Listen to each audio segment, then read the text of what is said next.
A house is on fire and police are outside watching the flames. Then suddenly, a small boy walks out of the smoke. He's covered in stab wounds and his body is badly burnt. To understand what happened to this boy, we need to rewind a bit.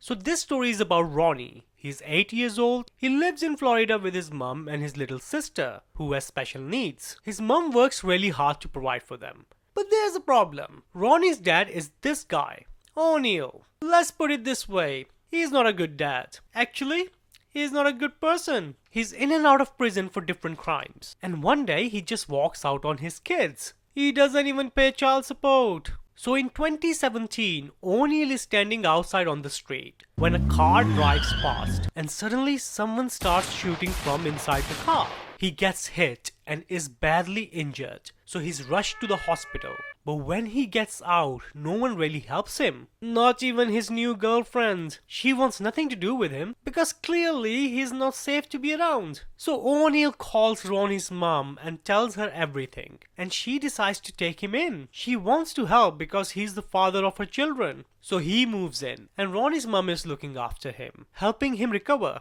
But as we said earlier, O'Neal is not a good person, and soon enough he's shouting at her and the children. He's always causing problems. Then one day in 2018, things get worse. O'Neal and Ronnie's mum get into an argument over something, and O'Neal just flips out. He's angry, acting completely crazy. And then he snaps. He grabs a shotgun, runs after Ronnie's mum, and shoots her. Then he turns to his own daughter, Ronnie's little sister, and he kills her with an axe. He does all this right in front of Ronnie. And then he picks up a knife and stabs Ronnie again and again. And if that wasn't enough, after that he grabs a petrol can, he starts pouring it all over the house, over the floor, over Ronnie's mom, then Ronnie's sister, and over Ronnie. And then he sets the house on fire. Police arrive and surround the house, and all of a sudden the garage door opens and O'Neal walks out right in front of the police. They tell him to get on the ground,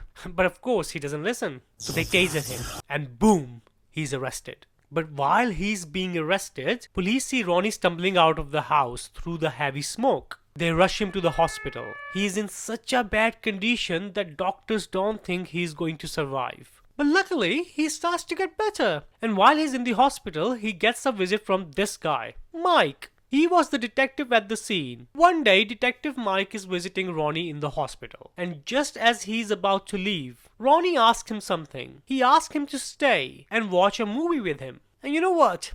Detective Mike does. He stays and they watch a movie together. After that, Mike keeps coming back to visit Ronnie again and again. Sometimes he even brings his family with him. And soon enough, Ronnie makes a full recovery. But now Ronnie has another problem. He is expected to testify against his own father, as he is the only witness to all this. So a few years pass. It's now 2021. Ronnie is 11 years old, and O'Neal's murder trial begins. But for some reason, O'Neal decides to represent himself in a murder trial, like he's trying to get out of a parking fine or something. Anyways, in court he argues that he was set up, that the evidence was planted, and he even claims that police brainwashed Ronnie to lie against him. He admits that he killed his girlfriend, but he claims it was self-defense, and he pleads not guilty.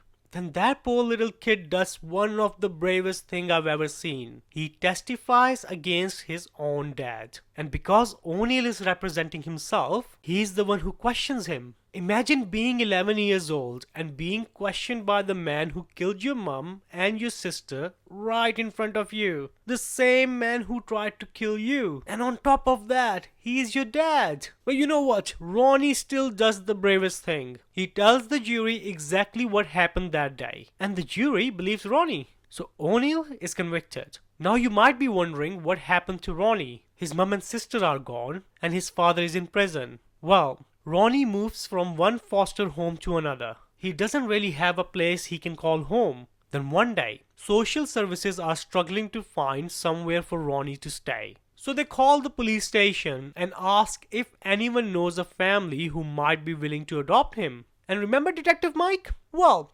Detective Mike does something amazing. He tells them that he and his family will adopt Ronnie. And just like that, Ronnie finally has a mom, a dad, and siblings. And here are a couple pictures of them. If you want to hear about the cases where they nearly got away with it, subscribe because the next one is worse.